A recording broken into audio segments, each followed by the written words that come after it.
¿Qué tal? ¿Cómo están? Saludos. Bueno, mi nombre es Mauricio Derda y vamos a dar comienzo a estas unidades de lo que algunos llaman soporte vital, básico, o otros llaman primeros auxilios.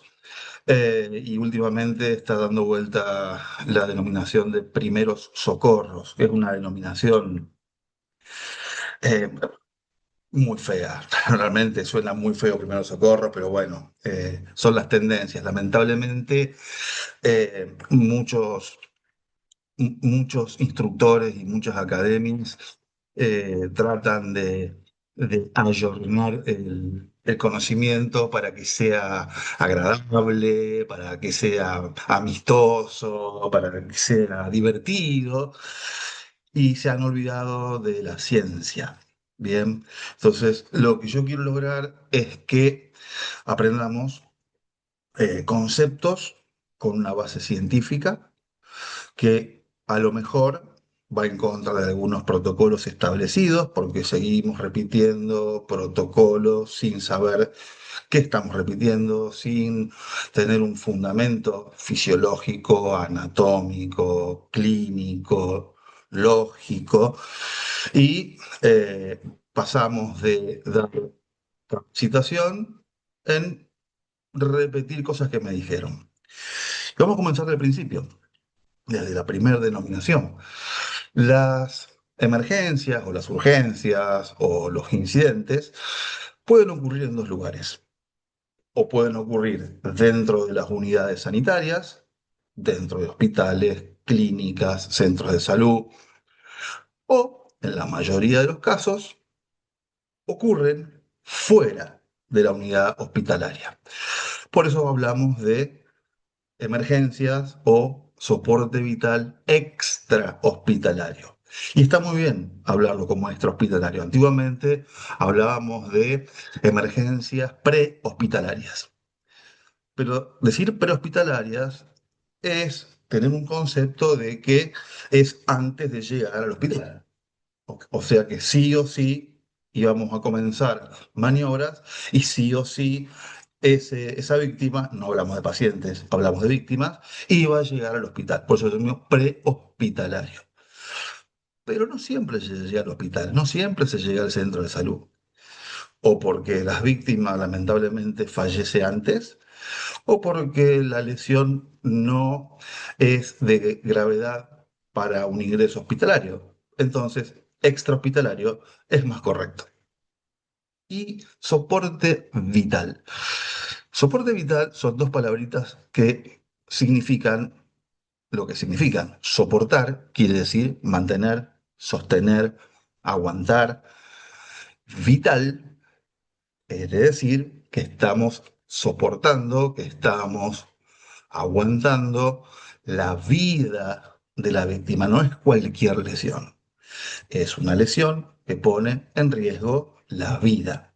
Y vamos a ver que en realidad la gente, la víctima, se muere solo de cuatro cosas y no más que esas.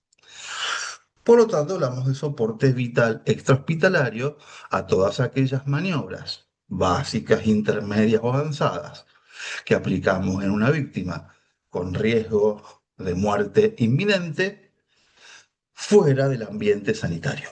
Soporte vital extrahospitalario. ¿Y cómo comienza la emergencia extrahospitalaria? Bueno, comienza de una manera muy particular y se divide de una manera muy particular.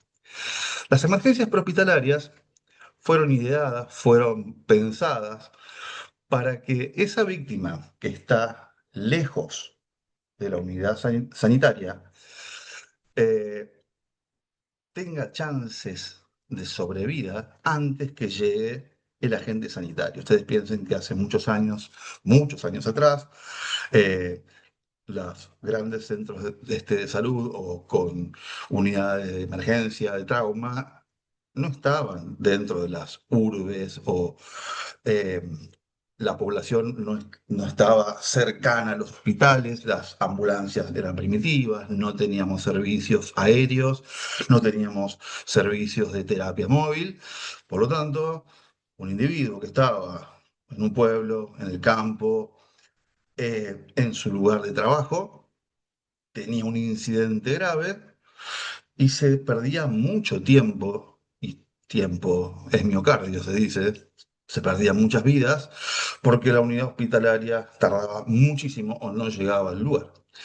Por lo tanto, en Estados Unidos, los cardiólogos que se dieron cuenta de que de esas cuatro causas de muerte, tres corresponden a el ambiente cardiológico, paro cardíaco, hemorragia arterial, bien, paro cardiorrespiratorio, ¿sí? Y la cuarta es toda víctima inconsciente en decúbito dorsal, boca arriba, se está muriendo.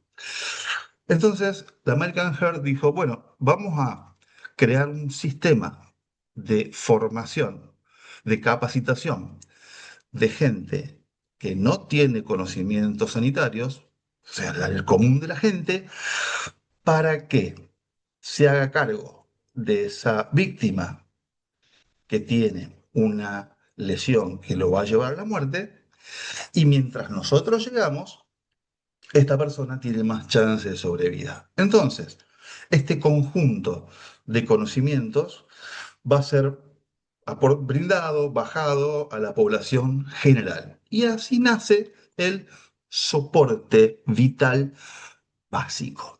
El soporte vital básico son aquellas maniobras hechas por personas que no tienen conocimientos médicos ni sanitarios avanzados, que solamente usando las manos, solamente usando una vía de comunicación, lo que hace es mantener las constantes vitales hasta que llegue el servicio sanitario.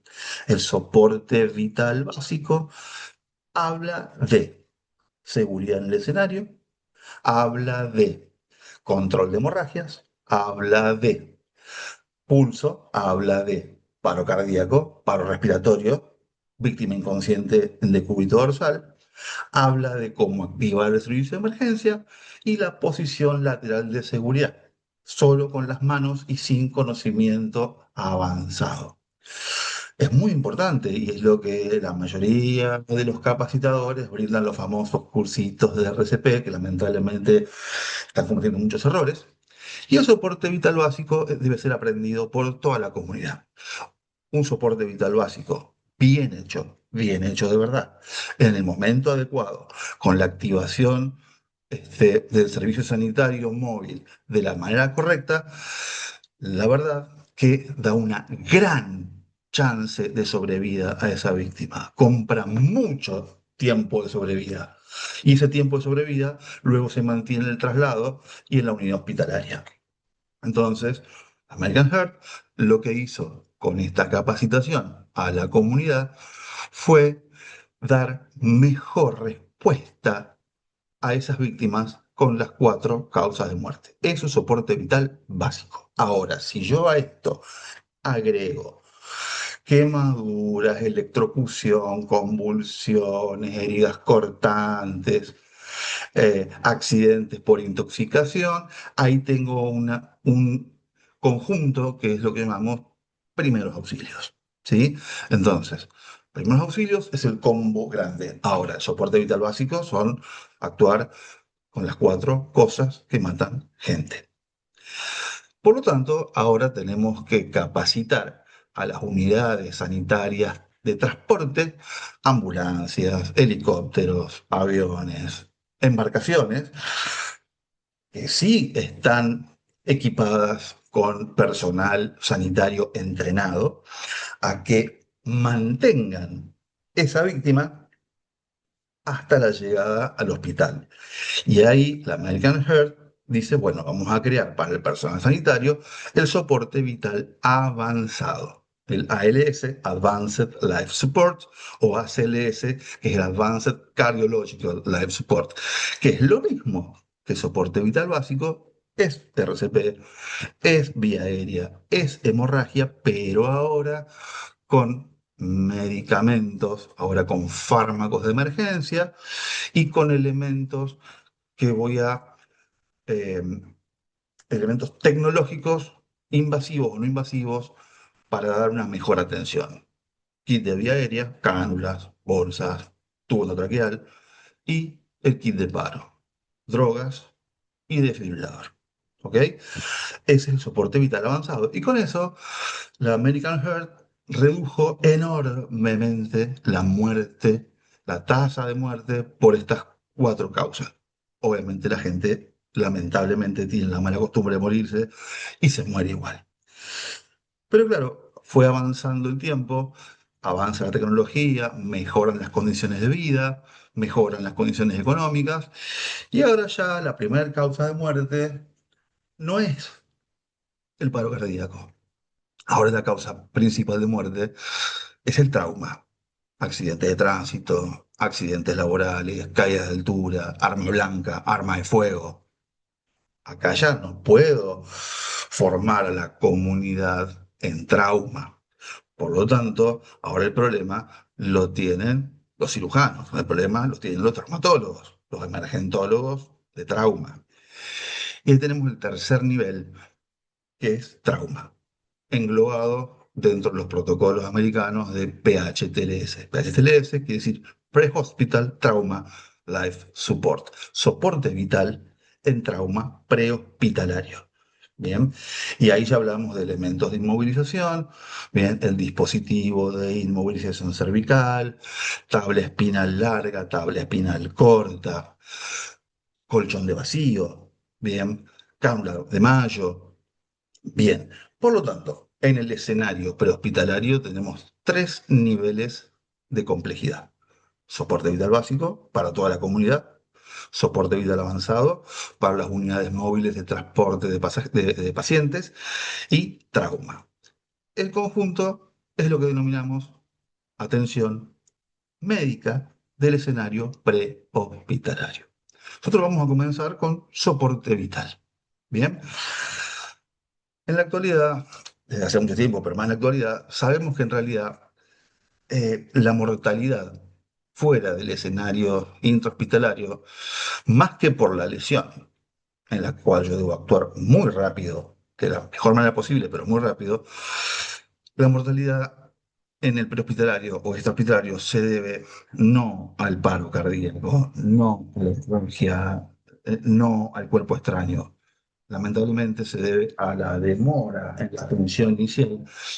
Tengo una víctima, bien, en la calle, en vía pública, y la gente pasa sin hacer nada, o pierde tiempo, saca una foto, una selfie para el Instagram, y nadie hace nada, nadie llama o no saben llamar por teléfono, eh, no se quieren hacer cargo, por lo tanto, hasta que alguien se digna acercarse a la víctima, preguntar qué pasó y llamar, pasa muchísimo tiempo. O si no, hacer cosas que no corresponden. ¿Cuántas veces hemos visto una persona que pierde la conciencia y comienza, dale agua, dale un caramelo, dale sal, dale, no sé, una barrita de cereal, una víctima inconsciente, jamás se le da nada por boca, pues no puede traer. Se lo gira, se lo levanta, se lo pone en cualquier lado. Entonces hacen cualquier cosa, claro, uno entiende, la gente tiene ganas de ayudar, en su afán de hacer algo, muchas veces hace las cosas peor que si no hiciera nada. Entonces, esto es lo que aumenta la mortalidad. Por lo tanto, si vamos a hacer cosas, vamos a hacerlas no solamente bien, sino entendiendo qué estoy haciendo. ¿Ok? Muy bien. Vamos a comenzar entonces a definir algunas cuestiones. Nosotros tratamos de englobar, de acomodar, de ordenar y de definir. Entonces, la primera definición es la de emergencia. Y fíjense que está con color rojo, es lo que llamamos código rojo. La emergencia es la situación en la que se pone en riesgo de vida en forma inmediata. ¿Qué es inmediato? Inmediato son los primeros minutos. ¿Cuántos? Si fuésemos eh, muy precisos, no más de 4 a 6 minutos. ¿Y qué es una emergencia?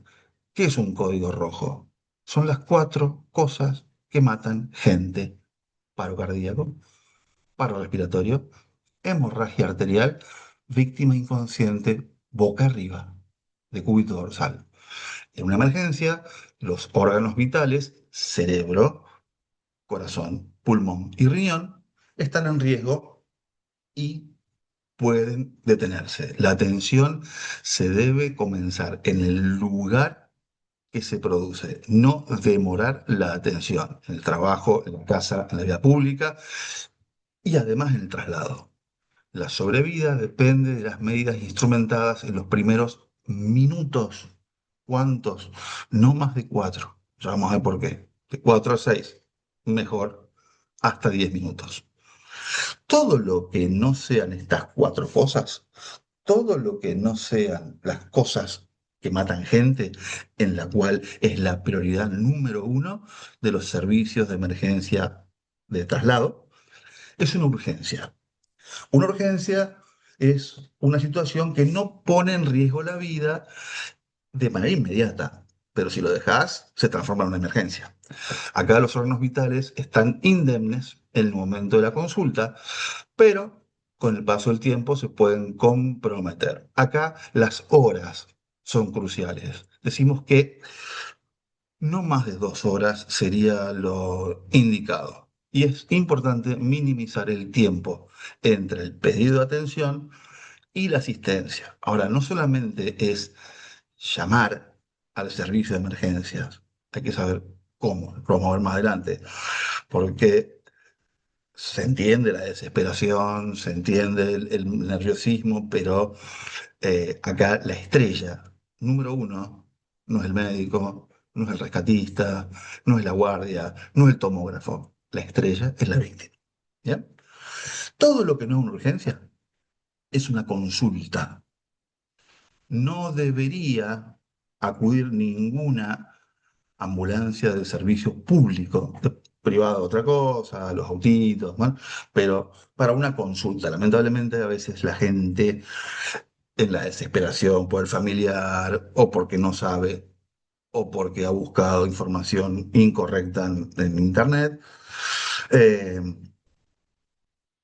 muchas veces o agranda lo que tiene o miente cosas que no tiene para la ambulancia. La consulta, motivada por una patología que pese a no importar el riesgo de vida o posibilidad de agravarse, no es conveniente que el paciente sea trasladado fuera del hogar. Su atención puede programarse en días. Por acá hay una realidad. Los servicios hospitalarios se saturan. El personal sanitario se satura y tienen prioridad de las 4 cosas que matan gente. Esa es su prioridad. Los sistemas de transporte sanitario, ambulancias y demás, son limitados para la cantidad de población, ¿sí? En cualquier lado, o en una ciudad, en una población pequeña, en un pueblo, donde sea.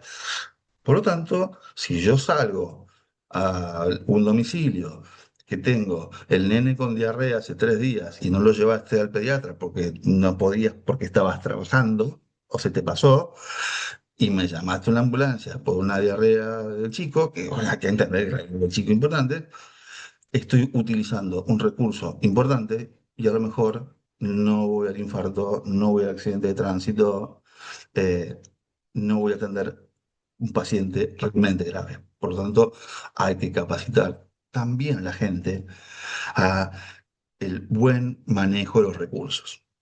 Entonces, sabemos que es una emergencia, que es una urgencia y que es una consulta. Bien, hasta acá las definiciones más importantes de lo que es el soporte vital básico. Muy bien, vamos a continuar.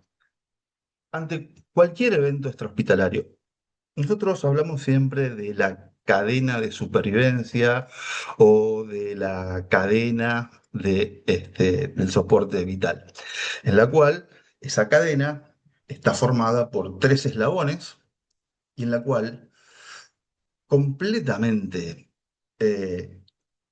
y lo más importante, el eslabón más importante, aquel que le va a dar la mayor chance de sobrevida, es el primer eslabón.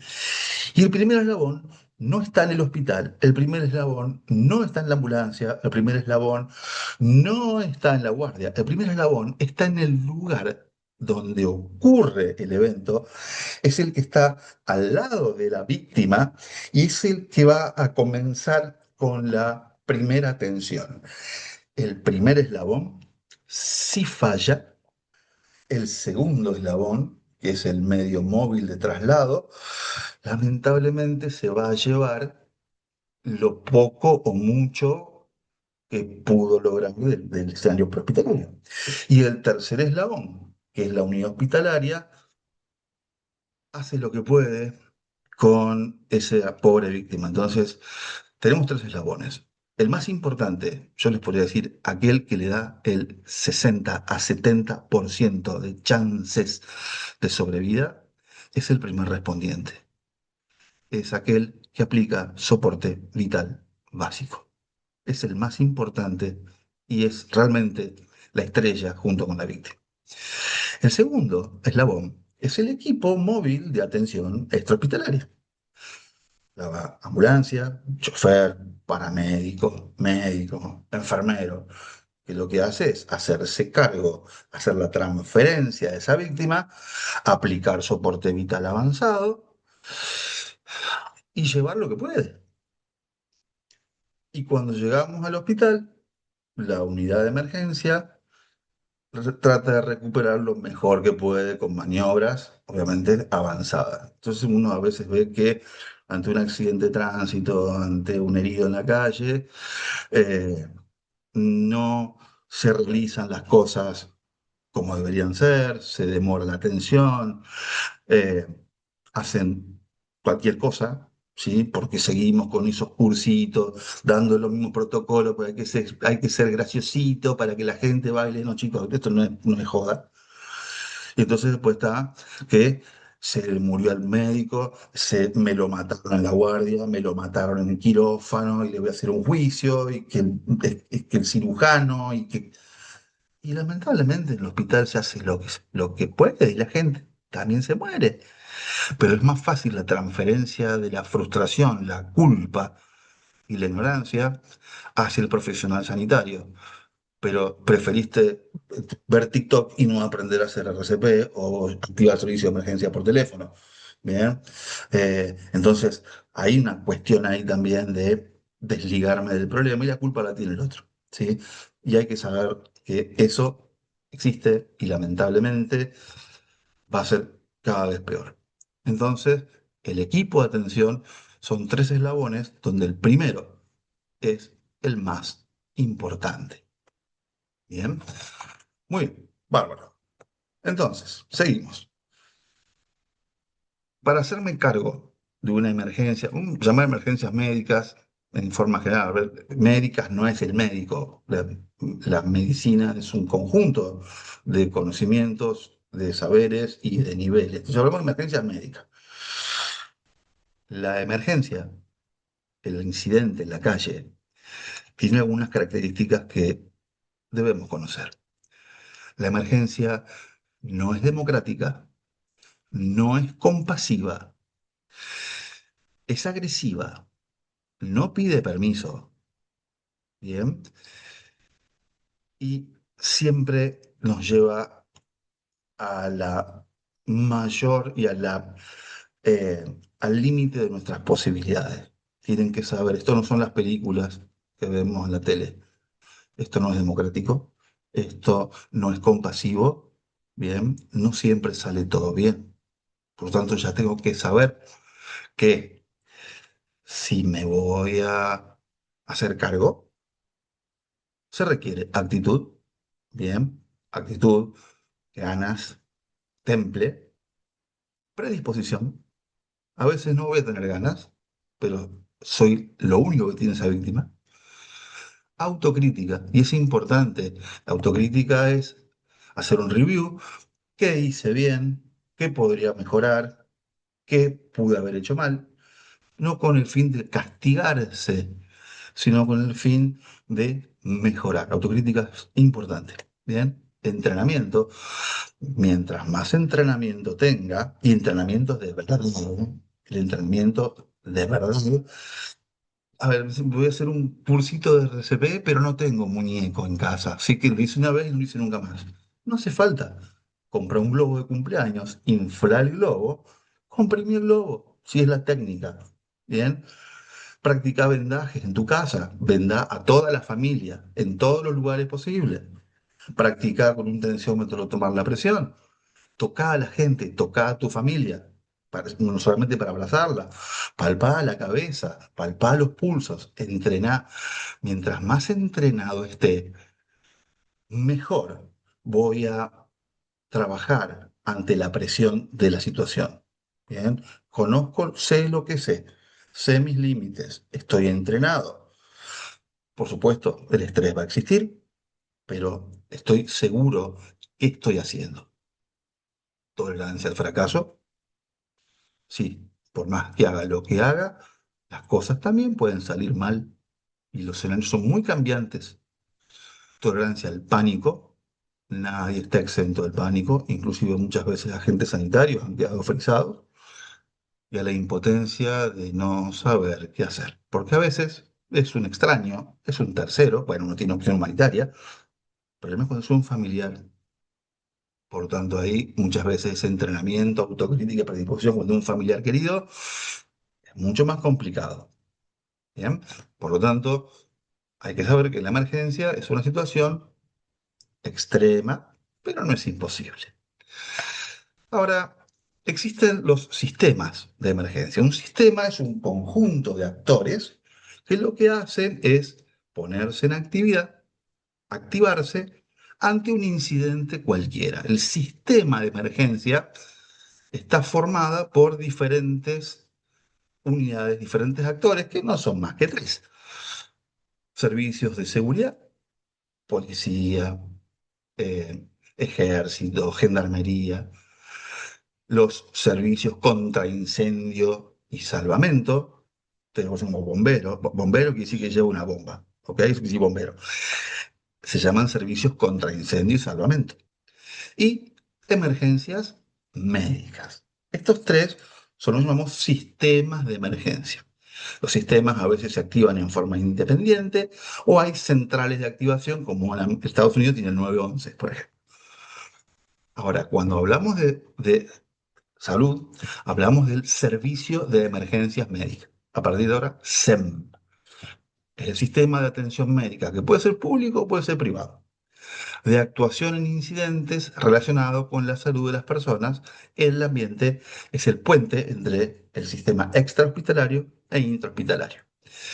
El SEM, Servicio de Emergencias Médicas, forma parte del sistema de emergencia, que en nuestro país se activa telefónicamente a través del número 107. Hay localidades que no tienen 107 y se activan a través del número local del centro de salud. ¿Bien? Pero para activar el SEM o 107 y no otro, obviamente hablo de un sistema público, porque después tengo los privados, Emergel, 351111, ECO, o en algunas localidades se activa a través del número local, un teléfono fijo del centro de salud. Se ha popularizado el 911. Bueno, el 911 en nuestro país no activa la ambulancia. El 911, a ver, en Estados Unidos, van call 911, entonces ahí hay una despachante, hay un receptor de la llamada y va a enviar cualquier actor de los sistemas de emergencia. Acá quisieron hacer lo mismo con bajo presupuesto. Entonces le dieron 911 a la policía, a los que antes era el comando radioeléctrico. O sea, que en Argentina el 911 es solo policía, no activa la emergencia médica. ¿Ok? 107 o los números privados o el número del centro de salud en algún pueblo. Por lo tanto, si se van de vacaciones, si van a una localidad, deberían informarse porque hay que también estar prevenido. La prevención es lo más importante de saber que si me pasa algo a mí o a algún familiar, ¿a quién llamo? Muy bien, ese servicio de emergencias médicas está estructurado. Bien, básicamente está formado por recursos físicos, que es lo que uno ve, lo tangible, ambulancias, instalaciones, el equipamiento, bien, los fármacos, los elementos de intubación, el DEA, recursos físicos que deben estar en condiciones óptimas para su utilización en la guardia que toma y en condiciones cuando la guardia se va. ¿Ok? Recursos físicos fundamental. Recursos humanos, bien, aquellos actores, médicos, enfermeros, paramédicos, el chofer, muchas veces hace la función de paramédico, telefonistas, operadores de radio, administrativos. Si ustedes me preguntan a mí cuál es el más importante del recurso humano, bueno, le voy a preguntar a mí el administrativo porque es el que me paga, pero no importa, no. El, el actor clave acá es el telefonista, es el que recibe la llamada de ese primer respondiente, interpreta, y no solamente interpreta, sino también da la categorización de la prioridad de traslado y de envío de servicio. ¿Está? Muchos, en muchos lugares están muy bien formados, están muy bien entrenados, inclusive muchos son estudiantes de medicina avanzado o paramédicos que tienen conocimientos sanitarios importantes, pero lamentablemente en algunos otros lugares ponen de telefonista a una persona que hace actividades administrativas, que no mm, es un problema. Lo vamos a hablar más adelante. ¿Sí? Un mal telefonista es peor que no hacer nada en el escenario prehospitalario. ¿Sí? Créanme que hay algunos que son terribles, terribles. Bueno, esta es uno de los recursos más trascendentales porque no solamente escucha la llamada, interpreta la llamada, escucha qué hay detrás, si hay ruidos, si hay gritos, si hay explosiones, si hay silencio, si hay risas. Por lo tanto, no solamente activa la ambulancia, también va a pedir unidades de apoyo, bomberos, policía, bien, para proteger a ese recurso sanitario. Y después la logística. Bien, es un sistema muy complejo en donde los elementos se gastan y hay que reponerlos, las ambulancias se rompen y hay que repararlas, y es un problema. Pues estoy en una ciudad grande, que tengo móviles, bueno, no hay problema. Ahora estoy en una localidad pequeña, que solo tengo una ambulancia y la ambulancia se rompe, es un problema mucho mayor. Por lo tanto, en logística tienen que entender los administradores de servicios sanitarios que no es un gasto, es una inversión. Entonces, la buena remuneración, capacitación, mantenimiento, es la vida de la gente, no es una cápita y una cuota más. Tema aparte. Muy bien, vamos a comenzar a entender qué vamos a hacer nosotros. Y vamos a hablar del primer respondiente. ¿Se acuerdan esos tres eslabones? En el que el primero es el más importante, es el que está al lado de la víctima, es aquel que está en el escenario donde tengo que y decidir actuar. Se llama primer respondiente, ¿bien? Porque responde ante la emergencia. Y es la primera persona, y esto es importante, puede o no ser agente sanitario, pero decide participar, no está obligado, decide, tiene la capacidad, tiene libre albedrío de decidir hacer algo o decidir no participar y no pasa nada más que una cuestión moral, pero la moral no se legisla, y yo decido participar, ¿ok? En la atención de una víctima. Puedo tener una muy buena formación, puedo estar muy bien capacitado o no, y me mando a hacer lo que me sale, ¿ok? Pero puede o no ser profesional de la salud. Te puede salir todo mal, ¿bien? Pero hay una cuestión importante. No tiene responsabilidad legal. A ver, obviamente, si es muy grave lo que hace, bueno, ahí sí, seguramente. Pero si no, no está eh, dentro de un protocolo y dentro de un sistema jurídico en el cual hace mala praxis. Ahora, cuidado. Si yo en el escenario, todos somos primeros respondientes, todos, desde un simple caminante hasta un neurocirujano, cuando está en la calle, no es neurocirujano, no tiene nada, es él. Ahora, cuidado. Si yo estoy en la calle y me identifico como agente sanitario, eso es otra cosa. Bien, cuidado con identificarse como tal o cual cosa y no tener los elementos para revertir la situación, porque ahí sí estoy cometiendo un problema. Ya no soy primer respondiente cualquiera. Tiene el primer contacto con la víctima, realiza la evaluación primaria, vamos a ver qué es la evaluación primaria de la víctima, solicita apoyo a los servicios de emergencia, bien, obviamente evalúa el escenario y decide a qué llamar, ambulancia, bombero, policía. Si está entrenado, libera la vía aérea, en caso necesario, si está bien entrenado, inicia RCP básico, vamos a ver qué es RCP, y cuando llega al servicio de emergencias, informa, ¿bien? Aporta datos de la situación al servicio de emergencias médicos o a cualquiera de los actores. Bien, es el primer respondiente. Todos, todos, desde el simple niño en la escuela hasta el mejor profesional especialista, todos somos primeros respondientes. Bien, obviamente tenemos limitaciones, no tenemos ningún elemento más que las manos y el criterio y el entrenamiento. La premisa número uno ante cualquier evento, dijimos que el escenario, el lugar donde ocurre el evento, ¿bien? No es compasivo, no es democrático, no es amistoso, ¿bien? Se llama escenario. El escenario es ese espacio físico en donde ocurre un evento y tengo víctimas. Ese escenario, de por sí, por definición, es agresivo a la víctima, pero la víctima ya es víctima, pero va a ser agresivo hacia aquella persona que decide actuar. Por lo tanto, la prioridad siempre, siempre es la seguridad. ¿La seguridad para quién? ¿Para la víctima? No, la víctima ya es víctima, lamentablemente. La seguridad para mí, porque si no tomo los recaudos necesarios, ahora me voy a transformar en una víctima más. Y el único que podía hacer algo, chanta. Entonces, para proporcionar una atención adecuada, es fundamental evaluar los riesgos, ¿bien?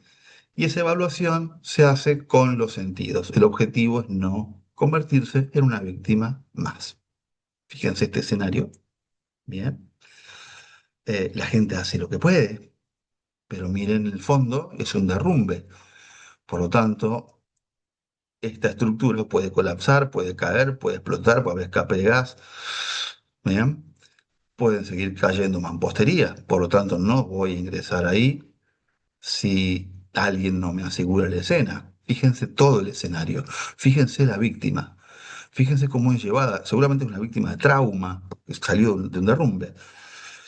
Fíjense cómo está la cabeza, fíjense la proximidad de la cabeza contra el borde, el filo de la chapa de la camioneta. Fíjense que está arriba de la camioneta con una chancleta, arriba de una plataforma móvil insegura. Está todo mal acá. Bien, eso es un escenario digamos, muy inseguro y esa víctima lamentablemente tiene más chances de agravar la lesión por ese tipo de traslado que si hubiese quedado en el lugar. Ahora, hay que entender algo. La gente hace cosas, lo que le sale. Y está bien. A ver, eh,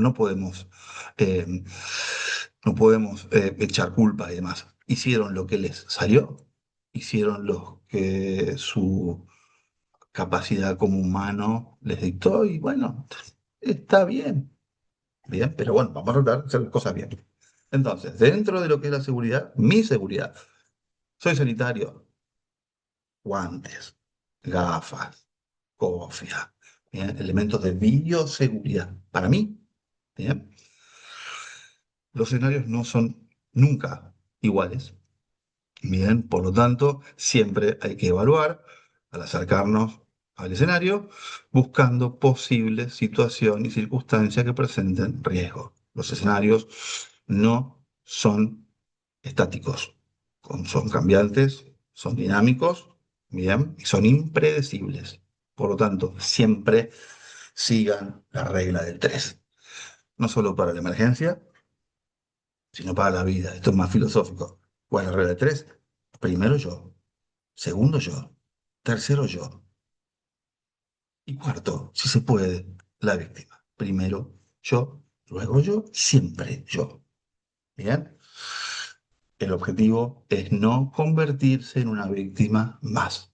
Y por supuesto, bien, que en ese escenario, si es un derrumbe, si es un incendio, si hay armas blancas, armas de fuego, hay disparos, y me llama la ambulancia, el médico. Bien, el médico no apaga el fuego, no levanta mampostería, no detiene a nadie. Por lo tanto, tampoco va a entrar porque la escena es insegura para la gente sanitaria. O sea, debo saber a quién voy a llamar. Bien. Entonces, la escena se evalúa, hicimos en forma de 360, bien, adelante, a los lados, atrás, arriba y abajo, bien, con todos los sentidos posibles.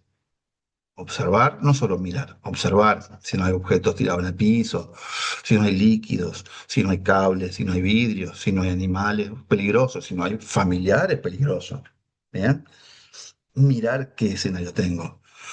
Oír si no hay disparos, si no hay explosiones, si no hay alarmas, si no hay vehículos. Oler, bien, si no hay químicos, gas, combustible, bien. Tocar, bueno, guarda con el tema de tocar, pero las superficies con diferentes temperaturas e inclusive el gusto, sabor metálico, bien, en lugares donde hay tóxicos. Entonces, mis sentidos, que no son cinco, pero no importa, bien, son los que me van a evaluar qué escenario tengo. Y siempre pregunto, ¿qué pasó? ¿Cómo fue? Y hace cuánto. Bien, esto es lo que tiene que ver entonces con lo más importante cuando comienzo con el soporte visual. O sea, para ir resumiendo, evaluar la escena. Bien, por lo tanto, hay dos tipos de escena. Si yo evalúo que ese lugar, que ese escenario, ese ambiente, en este momento no representa ningún tipo de agresión para mí, hablamos de escena segura. Ahora, si esa evaluación, ese lugar, ese escenario, yo considero que es peligroso, decimos que la escena es insegura. Por supuesto que esto es transitorio. Bien, si digo, bueno, la escena es segura, ¿qué hago? Ingreso, bien, llego y abordo a la víctima. Escena insegura, no entro. Lamentablemente, acuérdense, la víctima ya es víctima y acá no me importa si es la abuelita, si el nenito, el bebito, mamá, papá. Primero estoy yo. ¿Sí? A veces esta es la parte más compleja. Por lo tanto, escena segura, por ahora, y bajo mi percepción, abordo a la víctima para la evaluación y decisión. Ahora, si no es segura, nunca ingreso a la escena. ¿Y qué hago si es insegura?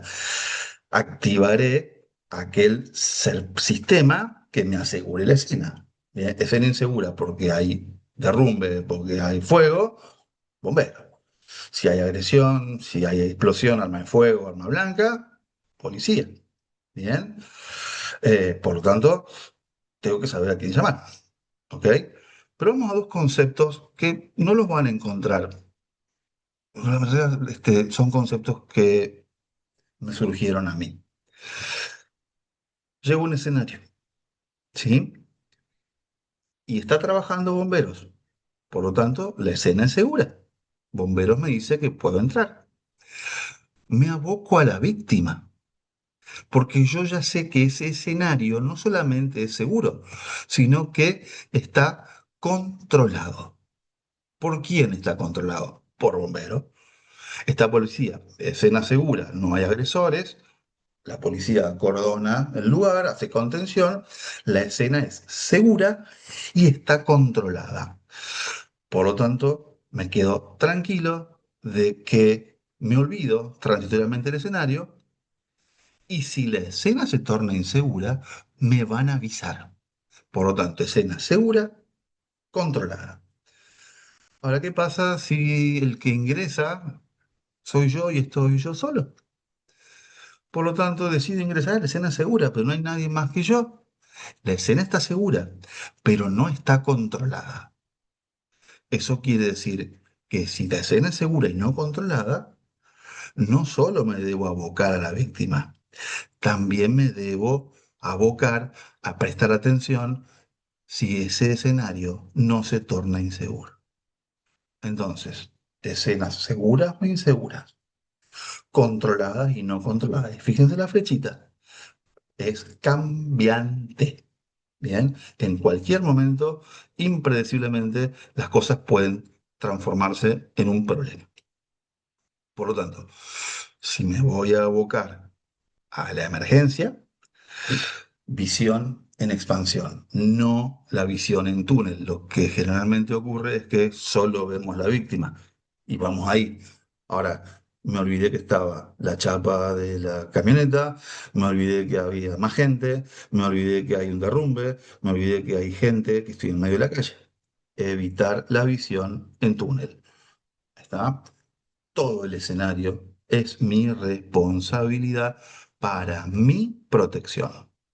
Entonces, primera parte de la emergencia, evaluación de la escena. Bien, me tomo mi tiempo, ordenado, y lo que hago es una inspección global, de arriba, bien, o de abajo hacia arriba, de izquierda a derecha y de adelante. Y una vez que ingreso, también el escenario está atrás.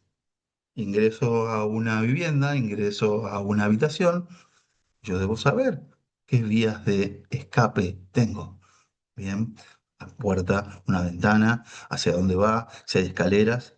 Debo tener lo que llamamos conciencia situacional. Entonces, tres conceptos importantes de la escena. Bien, es lo número uno, es la prioridad siempre. Situación, dimensión, cinemática. Bien, situación. Bien, está importado.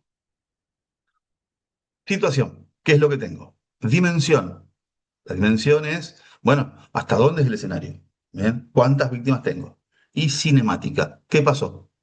En base a eso, tomo decisiones. ¿Hubo situación persistente? ¿Cuántos heridos hay? Vamos a ver después qué es triage, vamos a ver qué decisión tomo. Si necesito ayuda adicional, y una vez descartados los peligros potenciales, realizamos la aproximación controlada a la víctima, que va a ser el motivo de la segunda clase. Por tanto, muchas gracias. Seguimos la próxima clase.